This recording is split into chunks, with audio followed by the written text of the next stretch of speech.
Good morning, students. Welcome back to the class. I hope you have enjoyed your puja vacation. Now, since the class is resumed, so we'll resume with the chapter that we have started before the holidays. So that is the chapter Societal Impact of Information Technology. So in the last class, for a quick revision, we have discussed about the types of viruses, what harm they do to the computer, types of worms, Trojan horses, spyware, antivirus. So I already mentioned that I will be repeating this part, the spyware and the antivirus software. So spyware in a nutshell is that it just keeps a spy on your activities, be it good or bad. It is of secondary concern. The first thing is that the spyware means it will keep a track of your browsing history, or it will keep a track of your passwords, your card numbers, your browsing activity, your habits and all, online time, how much time you are online, how much time you spent on a website. So all those things are been recorded by the spywares and sent to the person or the organization who has installed those spyware in your computer with or without your permission. Okay, so basically this spyware, some of them are with permission, like when you install an app or you visit a website, they ask you the permission to allow some things. So when you allow those things, if you read those things, you can see cookies and all. So those things actually take permission to store your data. So those things are actually legal. They are not stealing anything from you. They are just checking what type of browsing activity you do. So if you are searching for a particular watch, so in Amazon, and then you visit Facebook, you will see those type of watches advertising there. If someone is searching for a mobile phone, those mobile phones will be advertised in all other websites. So these advertised are personalized only for your computer. If you go to Facebook in someone else's computer, you will see the advertisement will be different. All these advertisement in Facebook or in Instagram or wherever the advertisements are, all are different. Why? Because you already gave permission to the apps to record your browsing activity, be it your smartphone or your computer or your laptop. So they are keeping a track of your online activity, browsing history, and the type of interest you are having. So that is what so they are actually aware of what type of things you are interested in, so that they can give you advertisement related to those things. So this is actually not stealing. It is not only benefiting them, it is benefiting you also, because if you are searching for a particular watch, they will show you that particular watch from different websites. So you can compare the prices, you can see all or even similar watches of those sort, so that you get interest in those advertisements. Now if you are not interested in say games, and the advertisements are all related to games, so you will not be interested in those things. If you are a boy and some lipsticks or makeup articles are being displayed in your Facebook feed, so you won't be liking them. So those advertisements will go in vain. You are not going to buy any lipstick. But if those advertisements are shown in a girl's website, a girl's feed, so she might be interested. Similarly, if a man's shoe is advertised in a boy's feed, but a girl's shoe will be advertised in a girl's feed, so they don't know that whether you are a girl or a boy. They just saw that you were searching for ladies footwear.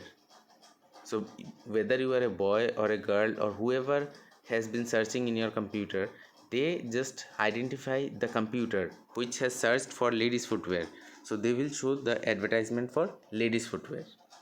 So this is how this spyware helps both the viewer and also the seller. Okay, so this is what I have discussed about the good spyware. Now talking about the bad spyware, they keep a record of your card numbers, your CVV, your bank account details, all those records they are keeping, and they are sending it to the persons who have set the spyware in your computer. So this type of spywares are illegal, and that is why you need a internet security protocol, that is that we generally call an antivirus. So antivirus are also of different types, so we'll go through in that one, go through that antivirus part now. Now spyware, as you have understood, there are two types of spyware. One is the good one that just keeps a track of your browsing history, and the second one is the bad one, which goes deep into your bank account details and all, with a motive to steal your data.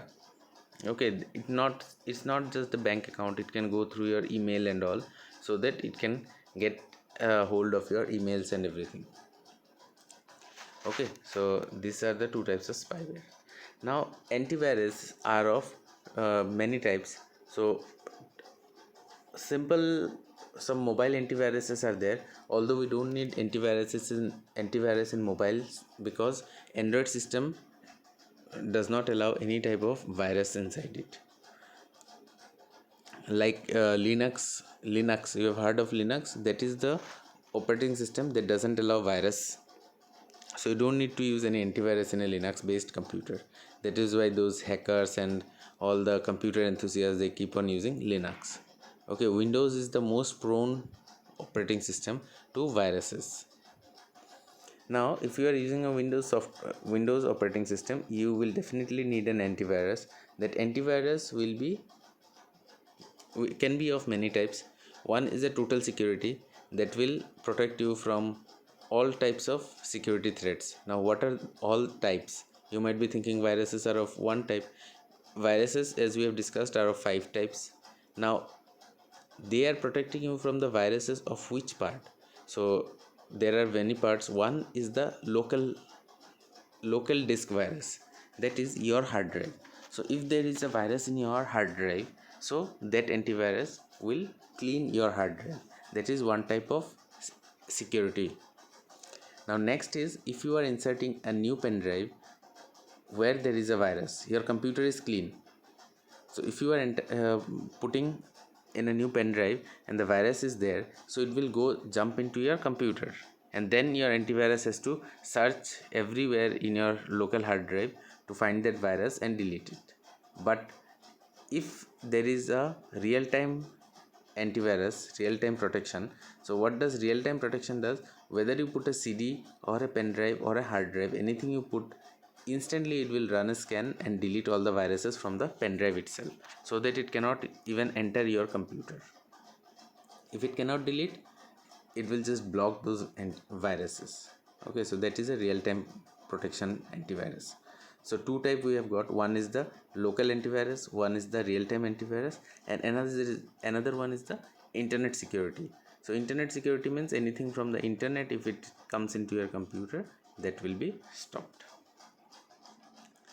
Now what are the features of antivirus program? Here are some features that you can see. It needs to run in the background at all times. Every time it should run in the background. It should be regularly updated. Now viruses keep on evolving every day, so your antivirus should be used to new viruses. Now your antivirus, if it is outdated, it will know only the old viruses, and the new viruses will simply go past the antivirus without any difficulty. It should have the capability to scan email, attachments and file. This is very understandable. The user should run full disk scans periodically. Full disk scan means your hard drive scans. Okay, some examples are McAfee, Norton, Kaspersky, Quickhill. Okay, these are some of the examples. So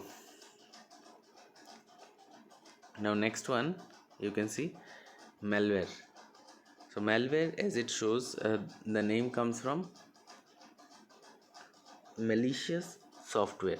Ware means software and mal means malicious. So malicious software is a type of means it just creates problem in your computer like the other viruses. So this just infiltrates your computer system and just keeps on creating problem. so that your other programs gets affected. So that is a malicious software. Precaution against malware: run antivirus scan, remove spyware.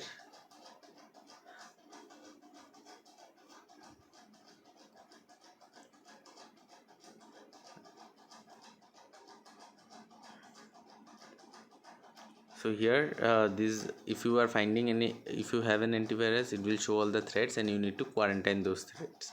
The quarantining means separating them from your known files. So in quarantine, the antivirus will try to heal those softwares that has virus in it. If it can heal it, then it will release the software again, and if it cannot heal, it will delete the software. Okay, so these are the precaution against malware. Now the last part is the spam. So spam is something that is unwanted here.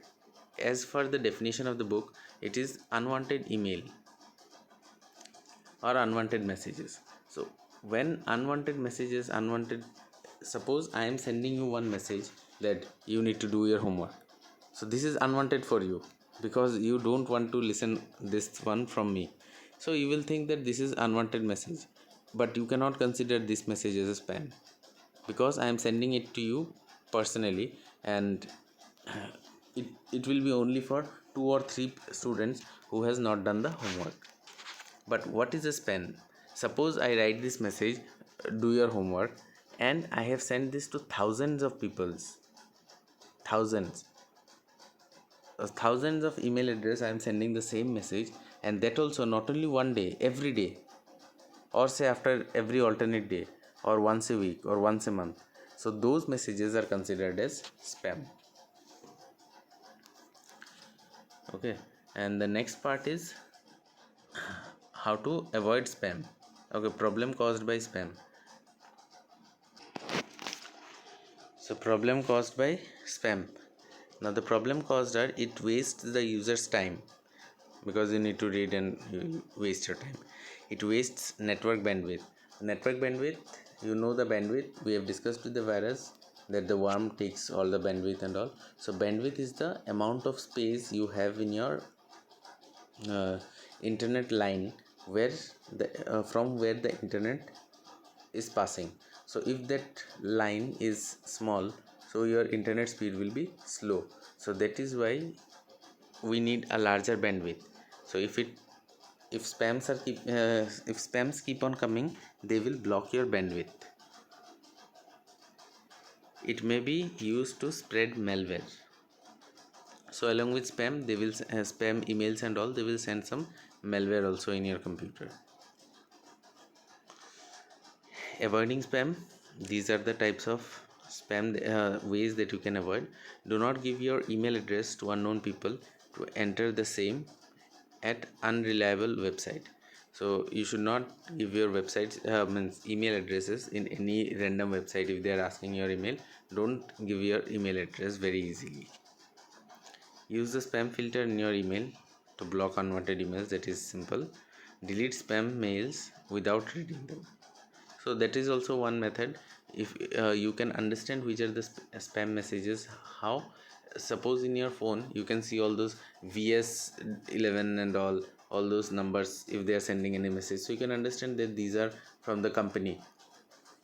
So like that, the emails will not show any person's name or something, it will show all those random stuffs. So you can understand that these are spam emails. So you can directly delete them without opening them, so that it does not consume your data, it does not down.